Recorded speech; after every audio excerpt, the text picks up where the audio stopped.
Hello guys, ഈ രാവിലെ കെട്ടിയൊരുങ്ങി പോകുന്നത് വേറെ എവിടെയല്ല, ചന്തയിലോട്ടാണ്. ചന്തയിൽ പോകണം, വീട്ടിൽ കുറച്ച് സാധനങ്ങൾ മേടിക്കാനുണ്ട്, അല്ലറ ചില്ലറ ആവശ്യങ്ങളുണ്ട് ഗൈസ്.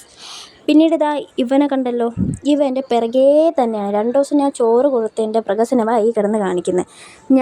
ഞാൻ മേളിലെത്തുന്ന മുമ്പ് അവനാ ആദ്യം മേളിലെത്തുന്നത്. എത്ര ഓടി ചുട്ടാലും അവൻ പോകത്തില്ല, അവൻ എൻ്റെ പിറകേ തന്നെ നടക്കുള്ളൂ. പിന്നെ ഞാൻ വണ്ടി ഓടിക്കുമെങ്കിലും എനിക്ക് വണ്ടിയുടെ പിറകെ ഇരുന്ന് ഈ പ്രകൃതി ഭംഗി ആസ്വദിക്കുന്നതാണ് ഇഷ്ടം. അതൊക്കെ ഞാൻ അങ്ങനെ പറയുമെങ്കിലും എനിക്ക് വണ്ടി ഓടിക്കാൻ മടിയാണ് ഗൈസ്. പിന്നെ വീട്ടിലൊരു പോരാളിയുള്ളപ്പോൾ ഞാൻ എന്തിനാണല്ലേ വണ്ടി ഓടിക്കുന്നത്.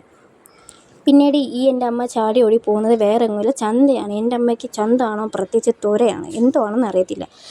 ഭയങ്കര ത്വരയെന്ന് വെച്ചാൽ ഭയങ്കര ത്വരയാണ്. പിന്നെ ഈ മലക്കറി കാണുമ്പോഴങ്ങനെയാണ്, കുറച്ച് മലക്കറി മേടിക്കാനുണ്ടായിരുന്നു. ഇതെല്ലാം മേടിക്കുമ്പോഴും ഞാൻ അവിടെ പോസ്റ്റാണെന്ന് എൻ്റെ മമ്മി ഓർക്കുന്നില്ല. മമ്മി അങ്ങോട്ടും ഇങ്ങോട്ടും തേരാപ്പാര ഓട്ടം തന്നെ. പിന്നീട് വീട്ടിൻ്റെ അടുത്ത് നിന്ന് കുറച്ച് സാധനങ്ങൾ മേടിക്കാനുണ്ടായിരുന്നു. ഞാൻ എന്തെങ്കിലും തിന്നാൻ മേടിക്കാനുണ്ടെങ്കിൽ, എനിക്കെന്തെങ്കിലും മേടിക്കണമെന്നുണ്ടെങ്കിൽ മാത്രമേ ഞാൻ കടയിൽ കയറത്തുള്ളൂ, അമ്മയുടെ കൂടെ പോയാൽ. ഇന്നൊന്നും എനിക്ക് മേടിക്കാനില്ലാത്തതുകൊണ്ട് നമ്മൾ സാധനങ്ങളൊന്നും വാങ്ങിച്ചുകൊണ്ട് നേരെ വീട്ടിൽ വന്നു. അടുത്ത വീഡിയോ കാണുന്നവരെ ബൈ.